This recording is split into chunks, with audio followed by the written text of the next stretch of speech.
خدیجہ رضی اللہ عنہ آپ علیہ السلام کی پہلے بیوی ہے، جب تک وہ تھی تو آپ نے کوئی دوسرے شادی نہ کی، اس کے وفات کے بعد پھر آپ علیہ السلام نے دوسری شادی کی۔ تو وہ بڑی مالدار عورت تھی، انتہائی سمجھدار تھی۔ وہ کاروبار کے لیے انہوں نے اپنے رشتہ دار کو لگایا تھا، حکیم ابن حزام کو۔ تو انہوں نے بازار سے ایک غلام خرید کے لائے، زید رضی اللہ عنہ، اور زید کو ڈاکو لوگوں نے ایک جنگ میں لے کے اور پھر ماں باپ سے لے کر چوری کر کے لائے اور اس کو غلام بنا کے بیچ دیا۔ تو خدیجہ رضی اللہ عنہا نے وہ 400 درہم پر لے لیا۔ پھر جب آپ علیہ السلام سے شادی ہوئی تو خدیجہ رضی اللہ عنہا نے آپ علیہ السلام کو تحفے میں دیا کہ یہ میرے طرف سے آپ کے لیے تحفہ ہے۔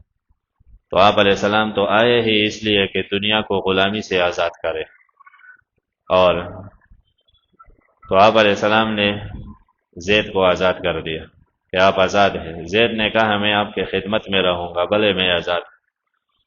تو آپ علیہ السلام کے خدمت میں رہے۔ اتنے میں زید کے والد کو کسی نے بتایا، زید کے والد روز اس مقام پہ آ کے جہاں زید ان سے لوگ لے کے گئے تھے وہاں آ کے روتے تھے، بہت زیادہ روتے تھے۔ بقیت علی زید ولم ادر ما فعل احی فیرجا ام اتا دونہ الاجل، کافی اشعار ہے ان کے کہ میں روتا ہوں لیکن مجھے پتہ نہیں وہ ہے یا وفات ہے۔ یہ ڈبل غم ہوتا ہے کہ پتہ ہی نہ ہو کہ کس حال میں ہو۔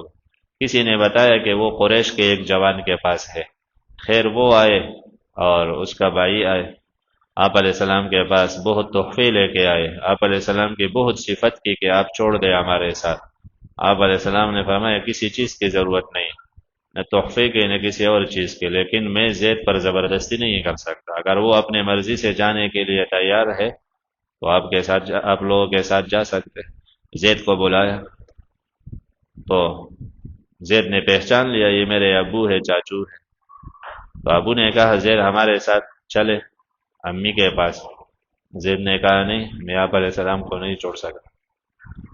تو لوگ بھی حیران تھے کہ آپ غلامی پر راضی ہے اور ماں باپ کو سب کو آپ علیہ السلام کے لیے چھوڑ دیتے ہو۔ انہوں نے کہا ہاں، میں آپ علیہ السلام کو نہیں چھوڑ سکتا۔ تو آپ علیہ السلام نے انتہائی محبت کی وجہ سے زید کو اپنا بیٹا کہا کہ زید میرا بیٹا ہے۔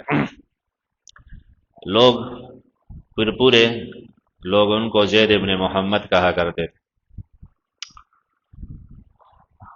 تو پھر آپ علیہ السلام کی ذمہ داری تھی، جب ان کو بیٹا کہا تو رشتہ بھی آپ علیہ السلام کی ذمہ داری تھی۔ تو آپ علیہ السلام نے ایک بہترین عورت زینب کا انتخاب کیا، زینب بنت جہش۔ اس کے والد تو اس وقت نہ تھا، ماں بھی نہیں تھی، بھائی تھا عبداللہ ابن جہش۔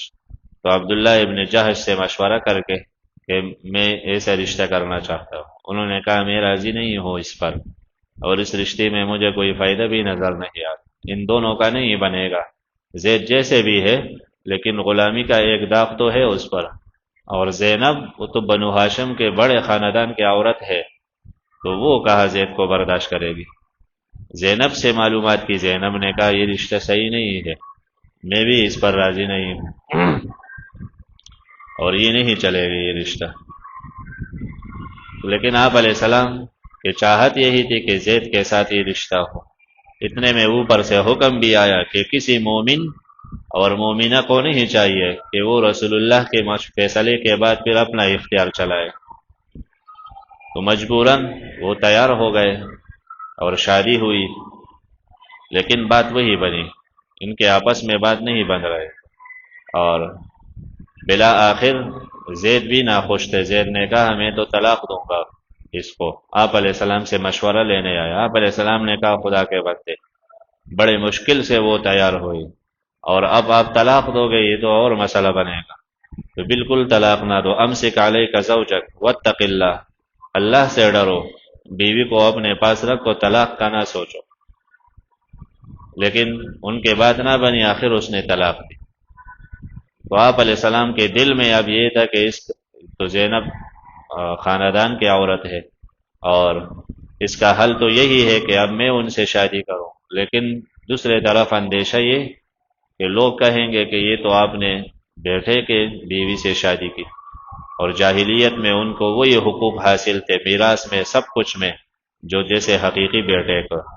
اللہ تعالیٰ کو بھی منظور تھا کہ یہ رسم ختم ہو جائے، اور رسم ختم کرنے کے لیے بہتر حل یہ ہے کہ نبی کے گھر سے شروع کر۔ کچھ رسومات ایسے ہوتے ہیں کہ وہ تقریر سے ختم نہیں ہوتے جب تک عملی طریقہ کوئی نہ دکھا دے۔